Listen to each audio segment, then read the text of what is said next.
Kaixo guztioi, bideotutorial honetan zelan egin bideotutorial bat Screencast-O-Matic tresnarekin. Horretarako idazten dugu gure navegadorean Screencast-O-Matic eta agertzen diren aukeretatik lehenengoa klikatzen dugu.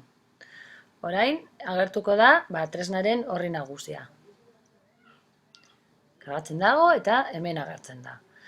Orduan, hemen Start Recording klikatzen dugu eta aukera bietatik Launch Recordena.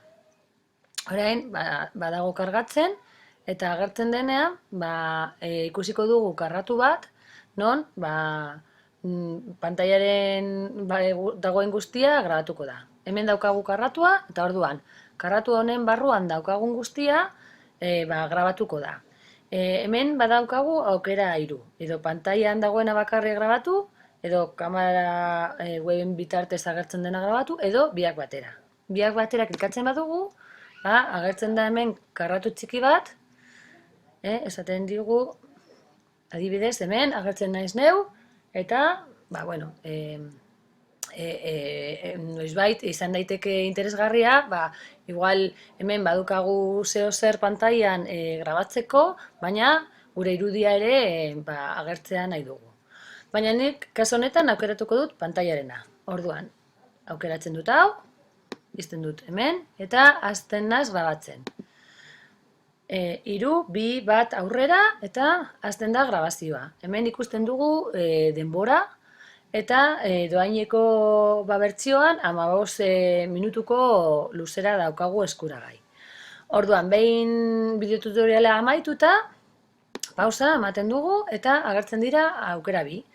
Alde batetik edo bertan behera utzi, eta hasi berriro, edo eginda dagoena, ondo eginda dagoena. Nik klikatzen dut hemen, eta orain gordetzeko aukera 3. Edo artxibo bezala gure ordenagailuan gorde, edo tresna bera gorde, edo gure YouTubeko kanalera igo.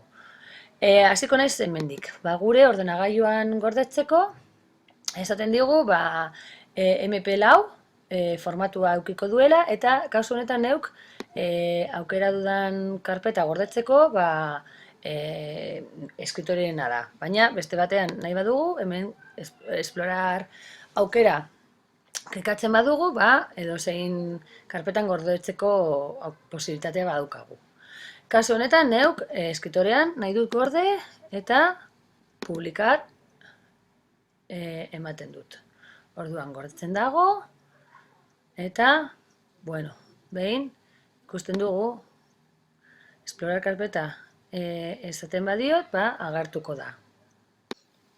Ikusten dugu zelan nire eskritorean, bideoa MP4 formatuan gorde dela.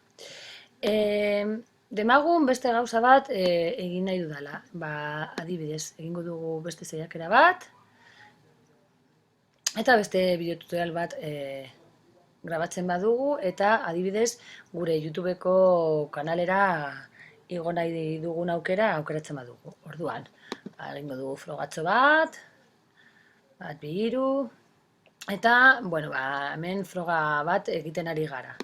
Klikatzen dugu, amaitzen dugu, eta orain, gure YouTubeko kanalera igo nahi badugu, klikatzen dugu hemen, eta hemen esaten du, izenburua, adibidez, jarriko dut Screencast-O-Matic euskeraz. Eta publikatzen badugu, badago kargatzen, eta orain, eginda dago.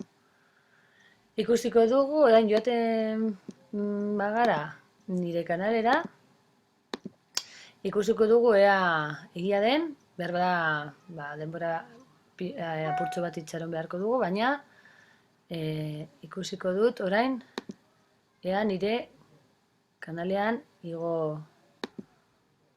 dagoen ala ez. Aukeratuko dut nire kanala, eta hemen agertzen da Screencast-O-Matic euskeraz, ezta?